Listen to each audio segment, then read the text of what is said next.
Hello, xin chào mọi người. Hôm nay mọi người cùng làm món bánh phô mai sô-cô-la nướng thơm béo này với Rina nha. Để làm món bánh này thì chúng ta cần có 100g bánh quy không đường. Ở đây Rina sử dụng bánh ngũ cốc nguyên cám, 500g kem phô mai, 30g bơ cacao, 300g kem sữa, 135g sô-cô-la đắng không đường, 50g bơ không muối. Để làm ngọt thì Rina sử dụng bột monk fruit hoặc Tiva dạng lỏng. Hôm nay thì Rina chỉ sử dụng bột monk fruit mà thôi. Cuối cùng là nửa thìa cà phê bột vani. Bây giờ thì chúng ta sẽ bắt tay vào làm nhé. Đầu tiên thì Rina sẽ bật lò nướng ở nhiệt độ 175 độ C và quét bơ vào khay. Tiếp theo thì Rina cho bơ cacao vào nước ấm để cho nó tan ra. Với cái lọ này thì Rina chỉ cần để trong vòng 5 đến 10 phút. Bây giờ thì Rina sẽ xay bánh quy.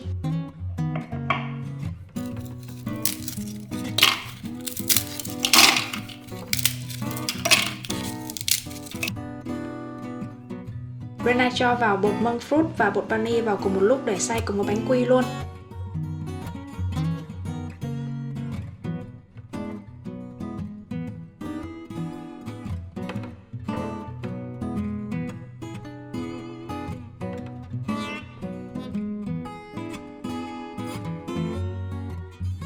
Rina sẽ xay sơ qua hỗn hợp bánh quy trước, sau đó sẽ cho bơ vào.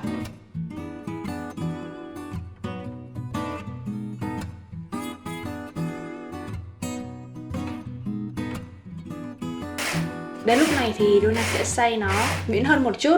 Nhưng mà mọi người lưu ý là nếu mà mọi người muốn làm cái đế bánh phô mai nướng này thì mọi người đừng xay quá nhuyễn nha. Cứ xay như thế này là được rồi.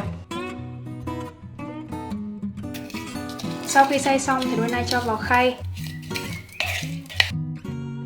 Sau đó dùng tay để trải đều cái đế bánh này ra.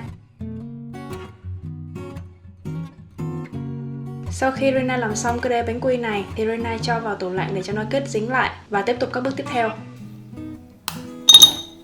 Bây giờ thì Rina sẽ cho sô-cô-la đắng vào một cái tô cùng với bơ cacao và một chút xíu bơ tươi.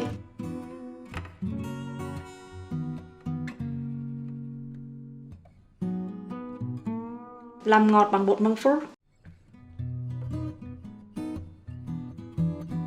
Sau đó Rina cho vào trong microwave để tan chảy nó ra.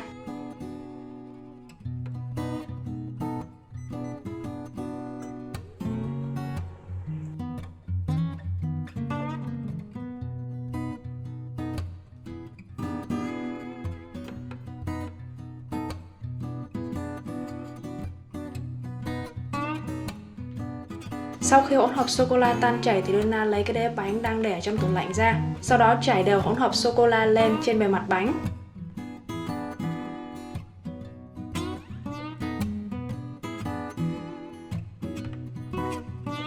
Và tiếp tục cho cái khay này vào trong tủ lạnh để cho nó nguội lại.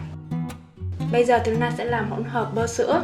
Rina cho bơ sữa, bơ phô mai, bột vani và bột monk fruit vào cùng một lúc. Sau đó đánh đều lên.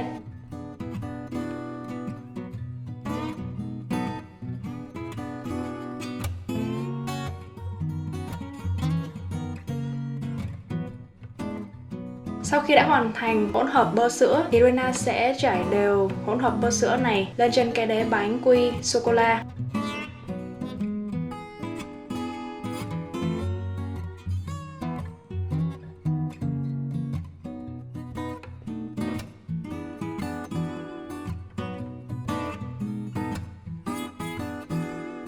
Như vậy là hỗn hợp bánh này đã xong rồi đó mọi người. Bây giờ chỉ cần mang cái chay này đem đi nướng thôi. Rina sẽ nướng hỗn hợp bánh này ở nhiệt độ 165 độ C trong vòng 15 đến 20 phút. Mọi người cứ điều chỉnh lò nướng của mọi người ở nhà nhé.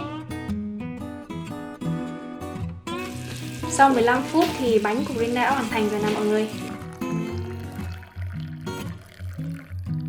Cả cái căn bếp của Rina thơm nức mùi bơ sữa luôn ý. Sau khi cái hỗn hợp bánh đã được nướng xong thì mọi người để cho nó nguội lại, sau đó để vào trong tủ lạnh. Rina thấy là món bánh này ăn lạnh là ngon nhất. Rina sẽ rắc một chút xíu bột cacao lên nè. Ta-da! Món bánh phô mai nướng của Rina đã hoàn thành rồi đó. Một món bánh rất là thơm ngon, lớp phô mai không quá dày nên sẽ không bị ngán. Lại được làm ngọt bằng bột monk fruit và đáy bánh lại được làm bằng bột ngũ cốc cán mỏng nên sẽ không có quá nhiều tinh bột. Vì thế món bánh này tuy là đồ ngọt để tráng miệng nhưng mà sẽ không ảnh hưởng đến sức khỏe một chút nào hết. Rina hy vọng là mọi người sẽ làm thử cho gia đình ăn nhé. Rina bây giờ sẽ ăn kèm với trà xanh.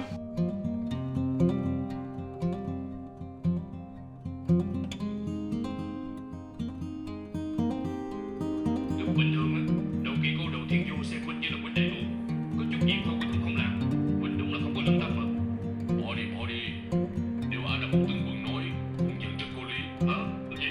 Bắt lên thường.